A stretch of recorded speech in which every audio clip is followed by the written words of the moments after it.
Bonjour, bienvenue sur la construction du réseau de Wessenheim et de son extension. Comme la centrale est actuellement en réparation, j'en profite pour refaire le local technique qui transforme le courant du secteur en 220 volts en multiples courants alternatifs et continus pour l'alimentation du réseau, des accessoires, du booster, etc.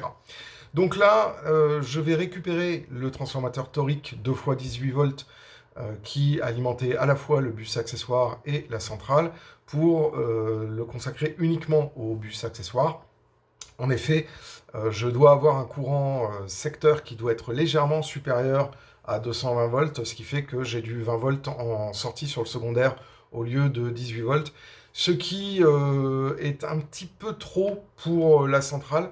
Donc du coup, j'ai décidé d'utiliser des transformateurs courant continu, un de 24 volts qui va alimenter la centrale en 5 ampères, réduit avec son potentiomètre de réglage à 19 volts, et deux transformateurs de 18 volts courant continu qui alimenteront le booster 1 et le booster 2. Donc du coup, on va refaire ensemble le rack technique qui va ensuite après s'insérer dans le local technique, et je fais le câblage avec vous, ainsi que toute l'arrivée du 220 volts. Eh bien, allons-y. Donc la première étape a été de prendre une planche d'épaisseur de 15 mm pour pouvoir être le support des différents modules d'alimentation. Donc là, on a un transfo torique donc qui va transformer le 220 volts en deux sorties de 18 volts, en théorie. Alors c'est lui qui me sortait du 20 volts la dernière fois. On refera une vérification pour voir s'il me sort toujours du 20 volts. Et chaque sortie peut me cracher à peu près 4 ampères 18. Donc du coup, ces deux sorties vont être séparées et vont pouvoir me garantir 2 bus d'alimentation accessoires. Et ça va être essentiellement ce transformateur qui va me fournir du courant pour les accessoires. Ensuite, après, on a 3 blocs de transformation courant alternatif 220 volts vers courant continu, une unité de 24 volts et 2 unités de 18 volts. Donc celui-là va fournir le courant pour la centrale, puisqu'il est capable de cracher jusqu'à 5 ampères. Et ça, ces deux-là seront pour les boosters. Le booster qui sert pour l'extension et le booster qui sert pour le niveau 3 de la gare. Et donc là maintenant, ce que l'on va faire, c'est qu'on va rajouter une boîte de dérivation ici de 120 volts, dans lequel on va venir mettre tous les câbles de 120 volts protégés dans une boîte d'électricien. Et ensuite, on va donc venir alimenter le 220 volts pour les 3 transformateurs.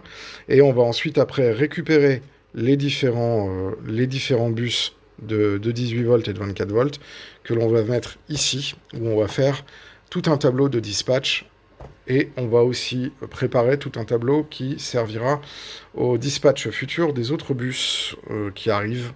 Et ça, j'aurai l'occasion de vous le montrer après. Donc voilà, ça c'est l'état des lieux maintenant. Bon, alors on va commencer à installer cette boîte de dérivation électrique de marque Legrand. Donc je pars du principe que l'alimentation en 220 volts doit être irréprochable, protégée et aux normes. Parce que il faut prendre très au sérieux les risques d'incendie électrique qui peuvent arriver. Et l'alimentation 220 volts d'un réseau miniature est une des causes des risques d'incendie. Il n'y a pas que ça, mais il faut faire très très attention. Donc du coup, je ne veux pas prendre de risques et je mets tous les raccords d'alimentation en 220 volts vers les différents transformateurs et régulateurs dans une boîte de dérivation. Donc j'ai commencé par mettre en place l'arrivée et l'alimentation du transformateur torique, et ensuite je vais faire ma distribution vers les 3 autres transformateurs, et donc les 3 autres d'alimentation stabilisés 24 et 18 volts. Parce que effectivement, En étant sûr que toutes ces alimentations sont utilisées avec du câble protégé et dont la distribution se fait dans une boîte de dérivation, je protège aussi l'ensemble des connecteurs Wago que j'ai installés. Donc c'est des connecteurs 5 pôles qui me permettent de pouvoir connecter l'ensemble des systèmes et de relier cette boîte de dérivation à un interrupteur général qui, avec la possibilité d'éteindre en 220 volts directement l'alimentation de tout le réseau en une seule fois. Alors là, on voit, je suis en train de mettre les différents câbles de 120 volts sur de la section de 1,5 mm². C'est une section qui est peut-être un petit peu généreuse, mais au moins je suis sûr que je ne risque pas d'avoir de problème de faible section et d'échauffement des câbles sur l'alimentation des différents blocs de transformation. Donc je préfère travailler en étant au maximum sécurisé avec ce genre de matériel. Donc là, bon, après, c'est du câblage, hein, donc on a toute une étape un petit peu fastidieuse d'électricité, hein, donc là, c'est le côté un peu électricien de notre hobby. Et donc voilà, là, je suis en train d'installer le dernier câble qui va aller directement sur l'interrupteur général, et je referme la boîte de dérivation. Je mets sur la boîte de dérivation ce qui se trouve dedans, donc alimentation 220 volts. Comme ça, si un jour quelqu'un doit intervenir sur le réseau et que ce n'est pas moi, il sait exactement où se trouvent les courants forts et les courants faibles. Et du coup, il n'y a pas de risque de se mettre en danger. Et on est sûr au moins que la boîte de dérivation protège les différents dispatchs entre les alimentations. Maintenant, je suis en train d'installer deux câbles qui vont contourner les unités de transformation en 24 et 18 volts. Et là aussi, c'est pareil, j'ai utilisé des câbles gainés. Donc ça, c'est du câble électrique en un carré, parce que je vais passer sur des endroits qui sont des carters métalliques. Et donc, je ne veux pas que les câbles s'échauffent et puissent faire des contacts avec les câbles métalliques. Donc du coup, j'ai choisi d'utiliser vraiment du câble d'électricien en double gainage. Comme ça, je peux ramener le 18 volts courant alternatif d'une distrie sur les deux sorties du transformateur vers mon dispatch qui va ensuite après alimenter les différents éléments du réseau, que ce soit les centrales ou les bus d'alimentation accessoires.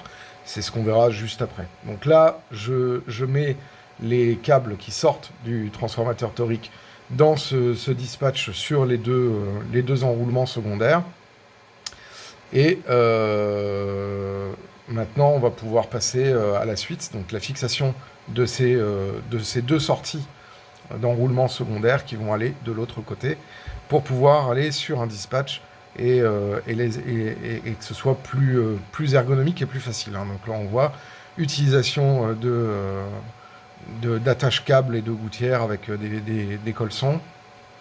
Et ça me permet d'être sûr que les câbles sont protégés et je suis à peu près dans les normes d'électricité.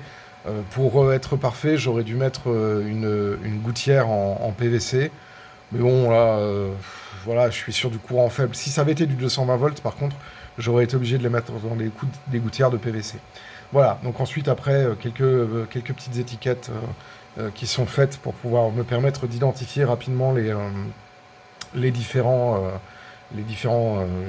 câbles qui arrivent. Et là, on va commencer à faire la distribution des courants faibles, donc le 18 volts courant continu et le 24 volts rabaissé à 19 volts courant continu. J'utilise toujours les mêmes types de connecteurs, les Wago, que maintenant j'utilise de façon systématique, parce que j'utilise plus de domino, parce que ça me casse les couilles excusez-moi de l'expression, de devoir visser et avec des problèmes de vissage. Là, c'est du câble clipsé Certi. C'est beaucoup plus facile pour moi et c'est beaucoup plus instantané en termes de pause. Alors bien évidemment, ça coûte un peu plus cher, mais au moins je suis sûr que je ne vais pas avoir de problème quand je vais devoir faire mes raccords ultérieurs et devoir me contorsionner sous le plateau de la gare pour avoir accès à ces dispatchs.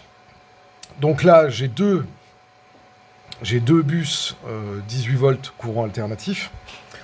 Alors normalement c'est du 18 volts courant alternatif, mais comme je le disais, j'avais eu un petit souci avec le transformateur torique, certainement parce que l'alimentation du primaire de la maison doit être en 240 volts, et donc du coup, au lieu d'avoir du 18 volts, j'ai du 20 volts. Et je ne pense pas que ce soit ça qui soit l'origine de la panne de la centrale, mais dans le doute, je préfère lui redonner du 19 volts courant continu, parce qu'en fait l'alimentation de 24 volts avec le potentiomètre, je l'ai abaissé à 19 volts, on a un potentiomètre de réglage, et donc j'ai baissé le potentiomètre de réglage à fond, ce qui me permet d'avoir du 19 volts. Et donc maintenant, je vais pouvoir commencer le câblage des courants faibles. Donc, on va commencer, alors là, je me suis trompé, là, j'ai pris du 0,5 mm² alors qu'il faut que je prenne du 1 mm². Donc là, toujours pareil, on va pouvoir débiter jusqu'à 5 ampères maximum. Donc là, il faut quand même une bonne section de câble, donc du 1 mm² et je pense une bonne section. C'est des câbles silicone qui sont souples. Et donc là, je vais placer tous les pôles négatifs. Alors, bien évidemment, je n'ai pas relié tous les pôles négatifs ensemble, j'aurais pu le faire, mais le problème, c'est que si on fait ça, on risque d'avoir des masses fantômes et des retours de masse et des problèmes de cohérence de phase qui viennent créer des perturbations. Donc du coup, j'ai préféré rester sur des alimentations indépendantes les unes des autres, ce qui est d'ailleurs préconisé par le fabricant Lens pour l'alimentation des centrales et des boosters. Et donc du coup, ça me fait un petit peu plus de câblage que si j'avais fait une masse commune, notamment sur le dispatch qui va se trouver de l'autre côté. Donc là, on fait une mise en place des câbles, on les solidarise les uns aux autres avec des colsons pour que ce soit propre, et ensuite, après, on va pouvoir commencer à câbler le dispatch. Une fois que tout ça est bien mis en place, je fais des petites étiquettes pour pouvoir indiquer, bien évidemment, à quelle unité va dépendre les connecteurs Wago que j'ai rajoutés. Donc il y a deux connecteurs de broches. Donc un pour le pôle positif, un pour le pôle pour la masse. Et donc du coup, il faut que je puisse indiquer et me rappeler qui va avec qui. Et donc j'ai 3 bipôles qui sont pour la centrale, pour le booster numéro 1 qui s'occupe de l'extension, et pour le booster numéro 2 qui s'occupe non pas du 3e niveau, mais du niveau visible en fait du réseau de Witsenheim, qui comprend les 6 arrêts en gare, l'alimentation du dépôt et l'alimentation de la gare de marchandises et de la voie panoramique extérieure. Donc du coup, il y a besoin de 3 unités, donc de 2 boosters supplémentaires. Maintenant, je suis en train de mettre des connecteurs, alors des fils silicone blanc. Ces fils-là partent du pôle positif et vont aller aux 3 ampères-mètres qui se trouvent en façade et qui vont permettre de pouvoir ensuite, après, déterminer la consommation sur les différents bus d'alimentation des centrales. J'ai préféré faire ça, ce qui me permet de pouvoir savoir si j'ai une surconsommation tirée sur comment s'appelle, l'alimentation à découpage, et donc ça me donne une visualisation assez rapide de ce qui se passe en termes de consommation de courant. Voilà, donc ça c'était un petit peu la mise en place de ce nouveau rack technique d'alimentation du réseau. Maintenant il est mis en place il a été relié. J'attends plus que d'avoir effectivement le retour de la centrale, mais au moins cette partie-là est propre. Elle est mise aux normes électriques, donc au moins je suis sûr qu'il n'y a pas de problème qui est lié au montage électrique. Et donc je suis un peu plus rassuré, parce qu'effectivement c'est toujours un risque non négligeable d'avoir des départs d'incendie sur les parties où on utilise du tension secteur vers du tension, de la tension, vers de la tension rabaissée et basse tension.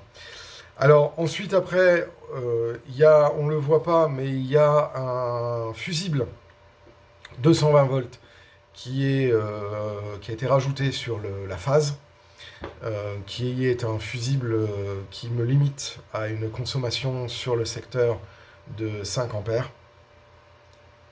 Donc normalement, alors c'est 5 ou 10 ampères, je ne sais plus, mais c'est un fusible à claquage, donc non réamorçable, ce qui protège le transformateur torique et les trois alimentations à découpage.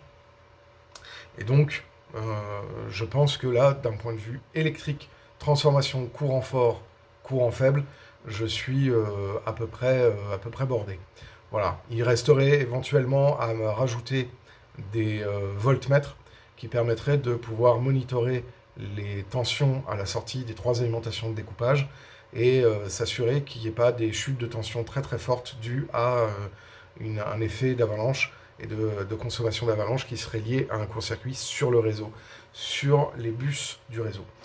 Alors, à noter que nous allons aussi rajouter des dispatchs, ça je vous le montrerai après, qui vont être notamment les dispatchs 18 volts, pour pouvoir ensuite après renvoyer ça vers les différents bus. On mettra aussi en place un convertisseur courant continu qui rabaissera courant alternatif courant continu qui rabaissera le 18 volts, qui le redressera et qui le transformera en 12 volts DCC pour l'alimentation de tout l'éclairage de la gare.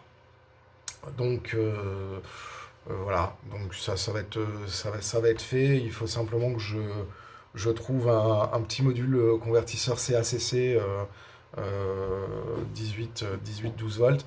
Mais là, c'est pas très très compliqué. Il suffit déjà de mettre un pont de diode pour redresser le courant alternatif, hein, puisque la sortie du transformateur, c'est du courant alternatif sinusoïdal. Donc le pont de diode va permettre de le redresser en double alternance plus 0 plus 18 volts.